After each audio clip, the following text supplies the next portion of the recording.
नमस्कार, आप सभी का हमारे डीएल कहानीकार चैनल में स्वागत है।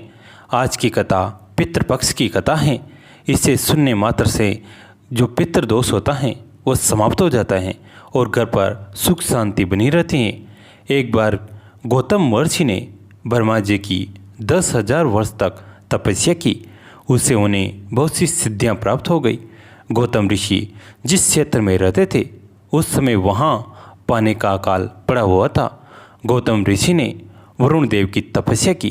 वरुण देव ने 6 महीने में ही प्रकट होकर उनको वरदान मांगने के लिए कहा। गौतम महर्षि ने कहा, हमारे क्षेत्र में जल की वर्षा हो जाए जिससे यहाँ अकाल समाप्त हो जाए। वरुण देव ने कहा, यह मेरे बस की बात नहीं है। कुछ बातों में शंकर जी का ही विधान है, परंतु मैं आपको वरदान स्वरूप पानी का एक गड्ढा भर देता हूँ जो हर समय भरा रहेगा, जिससे आप अपने सब कार्य देव पितृ अनुगाना पूर्ण कर सकोगे। वरुण देव की कृपा से गौतम और ऋषि के आश्रम के पास एक गड्ढा पानी से भर गया। अब वहाँ और भी ऋषि पत्नियाँ पानी भरने के लिए आने लगी। एक बार गौतम ऋषि के शिष्य भी पानी भर रहे थे। उन ऋषि पत्नियों ने उन शिष्यों को डांटकर भगा दिया। अब ऋषि पत्नियाँ ऐसा ही करती, पहले अपने आप पानी भरती, फिर गौतम ऋषि के शिष्यों को भगा देती। अब गौतम ऋषि की पत्नी अहिल्या पानी भरने लगी। अन्य ऋषि पत्नियों ने अपने पतियों को जाकर झूठ मूठ अहिल्या जी की शिकायत कर दी। यह हमें गड्ढे में से पानी नहीं भरने देती, इनको अपने गड्ढे का अहंकार है। अब तो ऋषियों ने गौतम ऋषि से बदला लेने की सोची।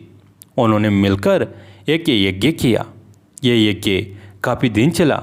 उस यज्ञ में से यज्ञ देवता प्रकट हुए और उनको वरदान मांगने के लिए कहा। उन ऋषियों ने कहा, हम गौतम ऋषि से बदला लेना चाहते हैं। कुछ ऐसा करो गौतम ऋषि का अनिष्ट हो जाए और वह यह जगत छोड़ने पर मजबूर हो जाए। यज्ञ देवता ने उन ऋषियों को बहुत समझाया। गौतम महर्षि बहुत बड़े तपस्वी हैं, उनके साथ ऐसा नहीं करना चाहिए, परंतु ऋषि नहीं माने। उन्होंने यज्ञ देवता को कहा, आपको हमें यह वरदान तो देना ही पड़ेगा। अब यज्ञ देवता उन सबके सामने मजबूर हो गए, क्योंकि उन्होंने यज्ञ देवता का अनुष्ठान किया था। यज्ञ देवता ने मजबूरी में उनको वचन दिया, ऐसा ही होगा। यज्ञ देवता एक निर्बल गाय का शरीर धारण करके गौतम ऋषि के खेतों में घुस गए और उनकी फसल खाने लगे। गौतम ऋषि ने बिल्कुल पतले तिनके समान डंडे से गाय को जैसे ही खेत से खदेड़ा, गाय मर गई।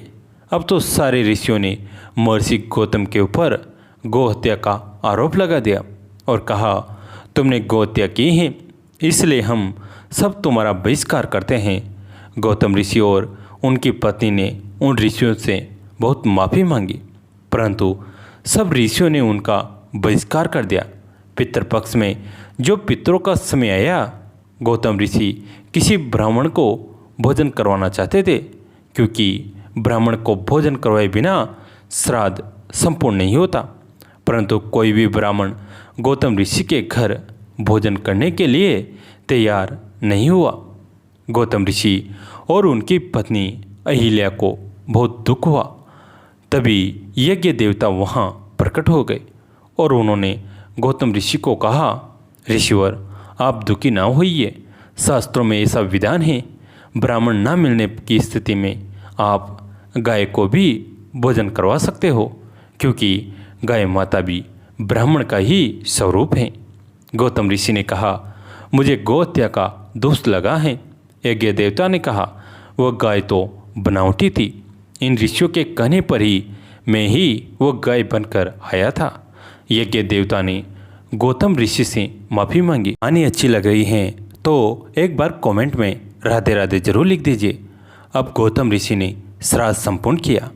उसे वह अन्य ऋषि और जल भून गए। वह सभी ऋषि गौतम ऋषि को कहने लगे, तुमने अपने पूर्वजों के प्रति भी अपराध किया है। अब तुम ये जगत छोड़कर चले जाओ। अगर तुम प्रायश्चित करना चाहते हो तो एक कोस की दूरी पर ब्रह्मगिरी पर्वत है। तुम उसकी 3 बार परिक्रमा करो और गंगा जी को वहाँ तक लेकर आओ, तब तुम्हारे पितरों का उद्धार होगा, नहीं तो तुम कभी अपनी शकल मत दिखाना। उन ऋषियों ने उनका आश्रम और उनकी सारी जमीन छीन ली। अब गौतम ऋषि अपनी पत्नी अहिल्या के साथ ब्रह्मगिरी पर्वत पर रहने लगे।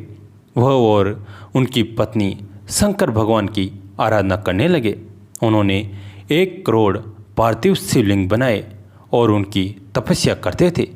एक बार शंकर भगवान उनकी आराधना से वहाँ प्रकट हो गए और वरदान मांगने को कहा।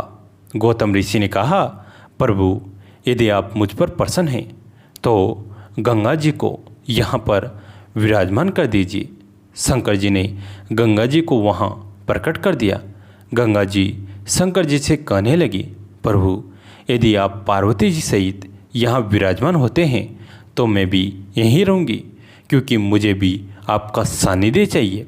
अब प्रभु वहाँ त्रिमेकेश्वर महादेव के रूप में विराजमान हो गए और वहाँ गंगा गौतमी गंगा कहलाई।